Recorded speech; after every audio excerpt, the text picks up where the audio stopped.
evening, friends. Welcome to Detroit. It's such an honor to be here with you. I love Detroit, and it comes from a really soulful place. My dad, Floyd, is with us. He grew up in Detroit, and he grew up driving me around Detroit when I was little. And so I have fallen in love with this city, and I am honored to be here with you this evening. As we think about this evening, we are on our second annual event speaking about women and closing the gender equity gap. And there are a few human beings that I want to thank for helping bring this to life. Ari Armaza and Beth Schnabel, where are you, friends?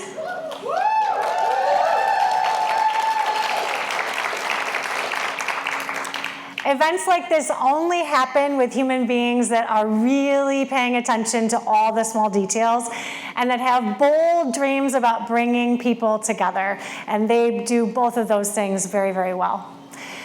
One of the things that's really special about credit unions is that we have volunteer boards of directors, and some of our board members are here. If you're a board member, raise your hand for us. Yay. They volunteer their time to set the course of our organization, and we're so thrilled for that commitment. We also are only here because we had time together last year.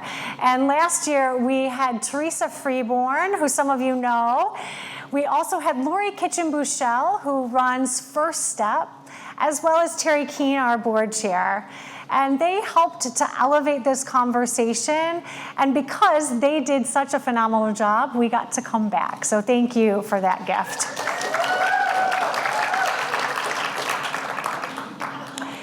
Some of you may wonder, why are we talking about this? I think this is over. You're a CEO. We don't need to be worried about this anymore. And I want to talk a little bit about why this conversation is so important. If any of you have seen the morning show, there's a really interesting conversation that Jennifer Aniston's character has with Reese Witherspoon. And Reese Witherspoon in this conversation is saying to Aniston's character, you know, a lot of bad things happen to women, and you were there, and you didn't do enough. And Aniston's character looks at Witherspoon's character and says, you wouldn't be here if I hadn't been there. And that's the range of perspectives that exist around this topic. I know some of us think this is over, there's nothing more to say, and many of us think there's a lot more to be done. And both are true. And I hope that one of the things you take away from tonight is that extremes are the enemy of the answer. And there's more work to be done.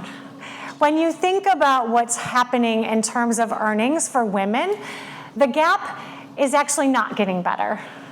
And in 2023, it got worse. And there are some people that have differing perspectives about that. This is a quote. It is important not to put too much emphasis on any single year's data point. Yes, and. We need to be restless about this progress. There are no women on the list of the top 100 highest paid athletes. And as the mother of a female athlete, we need to be restless about that progress. And some of you may be thinking, well, credit unions are getting this right. In fact, in this room, there are several female CEOs. Credit unions do better than many other organizations. They do better than banks, so please choose one. And what's interesting about the data is that smaller credit unions tend to have many more female CEOs. And then as the asset size goes up, there are fewer and fewer women in those seats. And that's not getting better. Now, what is interesting for our board chair that's in the room is that we do a bit better as it relates to the diversity on boards, and female leaders in that board chair seat are more represented. So that's really good news. The other reason that it's important for us to be here tonight is because it's important for human beings to be with other human beings. And there's a really interesting intersection of financial services and loneliness and overall well-being.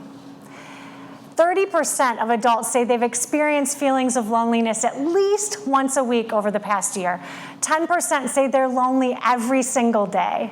I had the chance to talk to a couple of young women that are here tonight who are thinking a lot about mental well-being.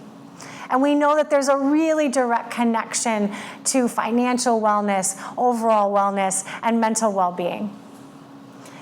And when we think about the cushions that credit unions can create, that's a very real opportunity for us.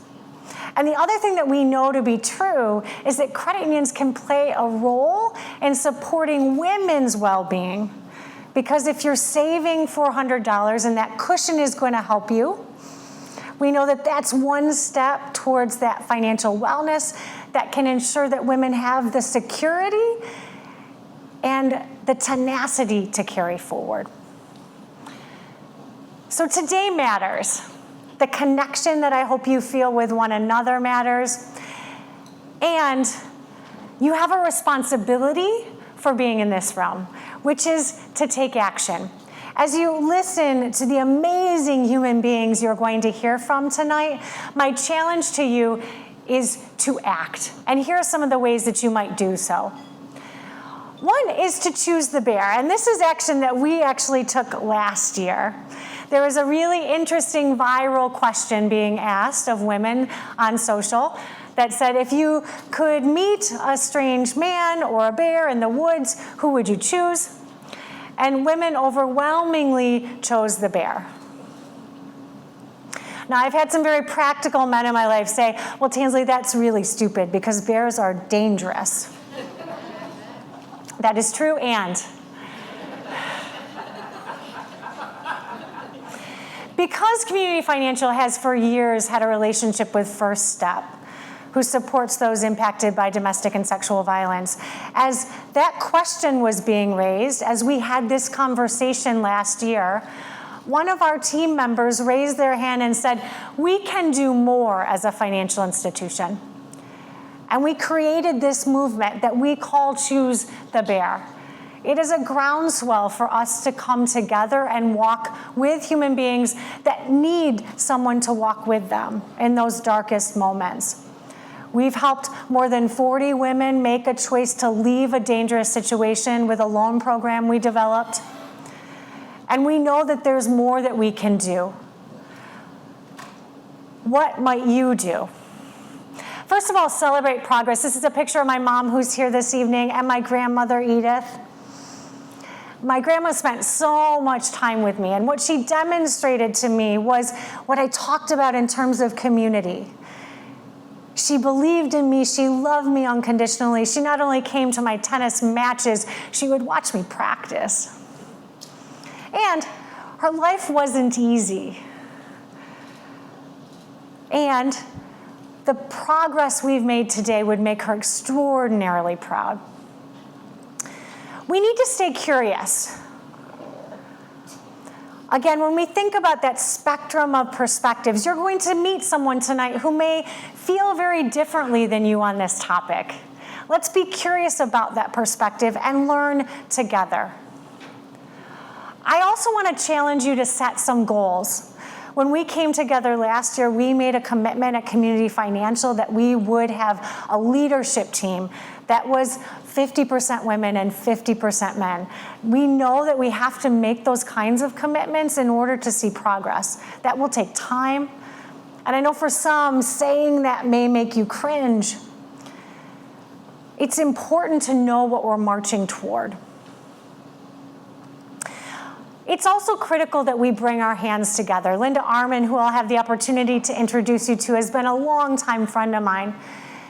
And what I can tell you about Linda is that she's walked with me through my journey. She's taken my phone call on really tough days. She's celebrated my success. And women, we are not always as good as we could be at standing together. We must. We also need to create seats. We have some students in this room, including my daughter, Mackenzie Isabel. It's imperative that young women see the possibilities.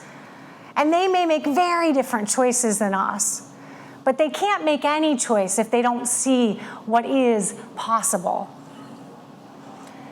And in our organizations, we have to map succession, help people, again, to see what a career path might look like, invest in their future, ensure that they have educational opportunities, and encourage them to take risks and journey forward. Most of all, I want to encourage us to dream boldly. At Community Financial, we talk about impossible dreams. And I tell the story often that when I came to Community Financial and I was sharing that we were going to dream impossibly, I had someone very practical say to me, you know, Tansley, when you say that, you're talking about something that can't happen. I'll tell you, then when I first started in credit unions and I started to have this little fire of a dream to become a president and CEO, there were people that said that was impossible. When you dream something and you tell people about that dream and you march toward it and you work hard, the impossible can come true. And I cannot wait to see the impossible dreams that come out of this room this evening. I also want to encourage you to be persistent. This is a picture of me with Dave Matthews. I'm a very big fan of Dave. And I never, ever thought that I would get to meet him, and I did. Persistence matters in our pursuits. We will skin our knees, we will fall down, we will make mistakes. We will think that we have hit a wall.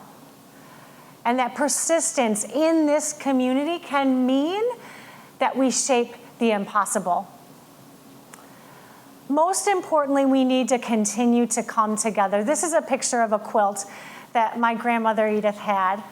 And she used to talk to me about the fact that women would come together to make quilts like this. You see the little pieces. Each woman would have a piece and stitch it together.